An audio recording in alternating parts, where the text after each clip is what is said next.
Let's talk about the U.S.-Mexico border and the situation thereof. The worst border we have had in living memory. Some would argue the most porous, the most open border that America has had, certainly in its modern history. Just take a moment to grasp the entirety of this by the numbers. You're looking at about 6 million illegal entries at this point under Biden. Now, that it's tough because the gotaways are in the hundreds of thousands, but the official number, or the most, the most precise number, is about 5.5 million illegal entries to date, and then hundreds of thousands of gotaways. And there's the known gotaways and unknown gotaways, and we're not even aware that a gotaway is somebody that goes across the border. Let's say someone gets into a pickup truck and just floors it, and they never get apprehended by Border Patrol. That's a gotaway.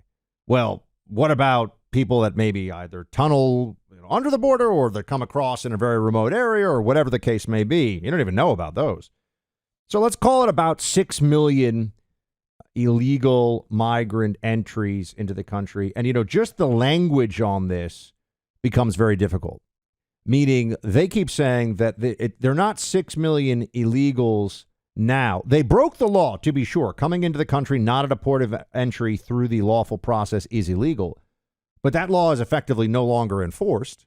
So it's been nullified. Illegal entry by the Biden administration has been nullified. And now we have processing and transportation and all of this done at massive taxpayer expense. You have the mayor of New York City, Eric Adams, saying that the migrant crisis there is a disaster that is ruining the city. Those were his words. He's got 40,000 migrants. How is that? 40,000 migrants? I thought they'd all be, doing the jobs Americans won't do, and, nation of immigrants, and it's just going to make everybody wealthier and happier and less crime and more to go around, right? I mean, all the good things that are supposed to happen. You say, hold on a second. What's going on? Why is New York City having this moment where the mayor, the Democrat mayor, and the entirely Democrat system are now, I know they want billions of dollars of federal funds because they are facing an $8 billion deficit in New York City next year. Ouch. So part of this is a money grab. I understand that, but he could try to get money without saying that the migrants are a huge burden on the city that is hurting quality of life for the other residents. But that's what the mayor is saying. So now just imagine what that is like. That's only 40,000 migrants. Imagine all across the country, you're looking at about 6 million. That's a pretty massive wave, right? We all understand this. Now I get to what the Biden administration is doing about this. Mayorkas was just testifying about this recently. And we have some sound, some audio clips of him talking about what's going on. First of all, he calls this a hemispheric challenge. You notice this is the big thing. They pretend like our ability to enforce our border is really about a lot of multilateral meetings with countries, all the countries to our south, and that's going to really deal with this. Play clip 3. This is a hemispheric challenge that demands hemispheric solutions. Working with our neighbors in the region, we can and will reduce the number of migrants who reach our southern border. The regional processing centers announced today will be a critical addition to the programs and processes DHS has in place for qualifying individuals to obtain authorization to enter the United States before arriving at our borders. Now, let me tell you what's happening here, because the Democrat media is not going to tell you anything about this, okay? They're going to keep this quiet for right now. You're seeing the shift as we go into this presidential election cycle. They got a couple things. One, it is believed the Biden administration is going to end Title 42 enforcement at the border. Remember, that's a CDC pandemic authority. So, pandemic's happening. Sorry, can't come in. Now, there were still millions of people coming in, but for single adult males, it did give, unless there were some other specific carve-outs and loopholes, which were exploited too, but it gave an opportunity for single adult males who cross illegally to be quickly deported. And it was used, they say, a couple of million times. All right. So That's going to go away May 11th, which means there'll be a surge of the human trafficking via the cartels and everything else. It's going to be a mess. It's going to be a mess because that's an authority that allows for greater border enforcement, right? You take away that authority, even though obviously the pandemic is over, things at the border are going to get worse. So what is the Biden administration doing? You know how I've been telling you to get ready for it. And I can see the heads shaking at me, in a sense, all across the country as you listen to this. But you know it's true, right? I'm shaking my head telling you it, that Biden is going to run as a guy who is pro-police, and actually Republicans are the ones who want to defund the FBI. And as crazy as that may sound to you, it doesn't matter that the point is it's a lie. It doesn't matter that this is the issue that the Democrats are the most dishonest on. They understand what they're doing. They're lying to you on purpose. And Biden is going to be the face of that lie, that the Democrats, who have ruined some of America's greatest and most beautiful cities with their idiotic crime policies, are actually a party that respects law enforcement and, wants to keep people safe and public safety, and it's all a lie. Now, that's one part of it. Another part of this is, and you can see this from the new announcement from Mayorkas, head of DHS, which controls Border Patrol, which controls ICE, that they are putting in place some policies that are meant to start to turn the faucet off of illegal flow into the country. Now, that doesn't mean to shut it off entirely, but it means just to start the process. So they're setting up these immigration processing centers, for example, in some other countries. I think the ones they've mentioned are Guatemala and Colombia.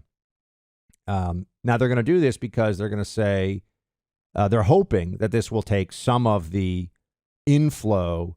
But guess what? The people that are coming to the country, they know they're not actually asylum seekers.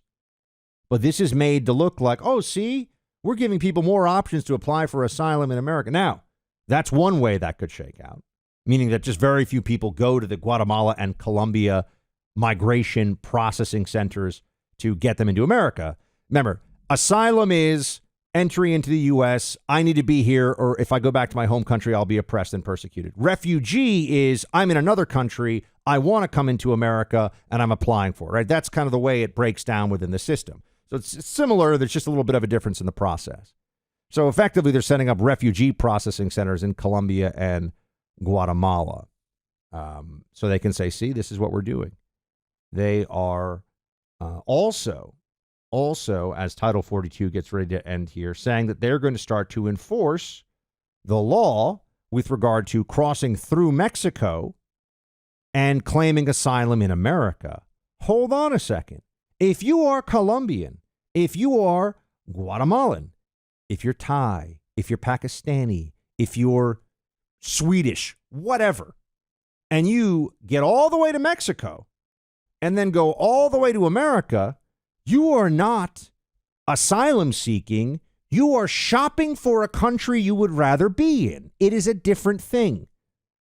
You are not supposed to, under our immigration laws, you're supposed to apply for asylum in the first safe country you go to. And this also led to the third-party safe agreements at the border that Trump set up where, okay, you want asylum in America, you wait in Mexico until you get your day in court in America, right? Remember, they set up that program second half of the Trump administration. What did Biden do? Obliterated it.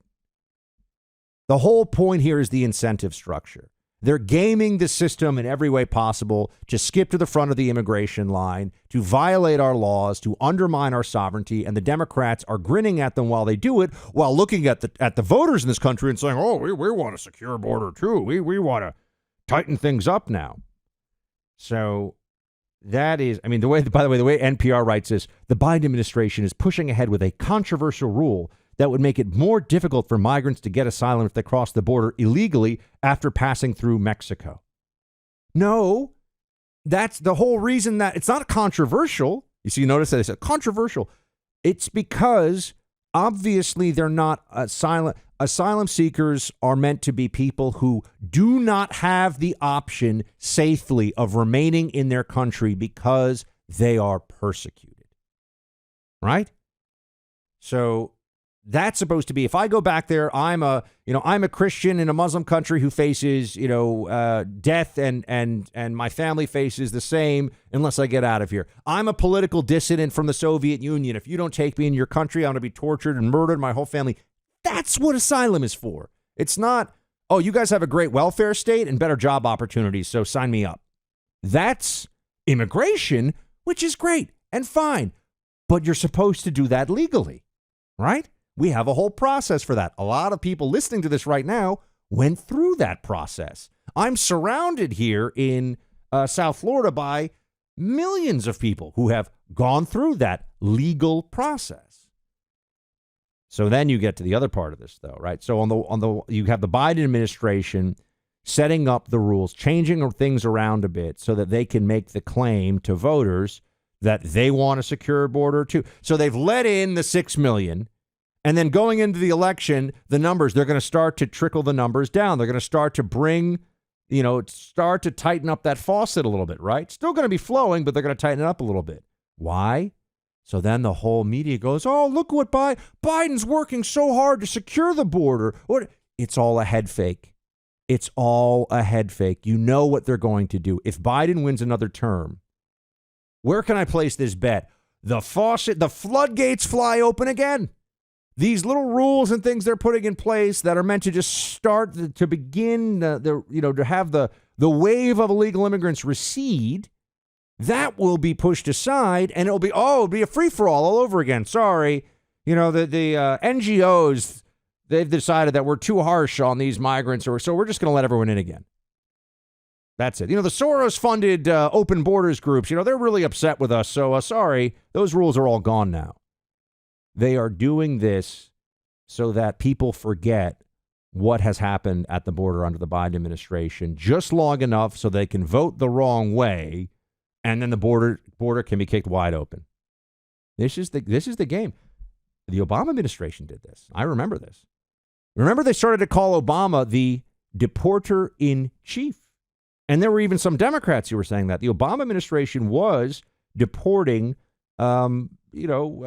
less than certainly would have been deported under a Republican administration, but they were deporting at a level that was pretty close to some historical norms. It had dropped down, but it wasn't. Why were they doing that? Going into the 2012 election? Because what was the whole second term of the Obama administration really focused on? First term was Obamacare, as we know. Second term, what was the big thing they wanted? Amnesty. So by convincing people, oh, look at Democrats, they're reasonable. Obama's the deporter in chief. He wants a secure border too. Oh, let's create amnesty for 15 million, 20 million, what no one knows what the number is. Illegals that were in the country. That was the game that was being played there. A similar game is being played here by the Biden administration. They want all of you're not going to forget, but they want enough Americans to forget about what a catastrophe our border has been, about how our border patrol has been overstretched, about how we've had the cartels are flush with cash. They want us to forget all of this and think, oh yeah, I guess he's starting to get serious about the border. Maybe he is a moderate on this issue. Maybe we can trust him. It's all a lie. You see it and I see it. And I can see how they're moving the pieces around on the chessboard right now. Straight out of the playbook. Don't let them get away with it. We have to stay focused on this issue.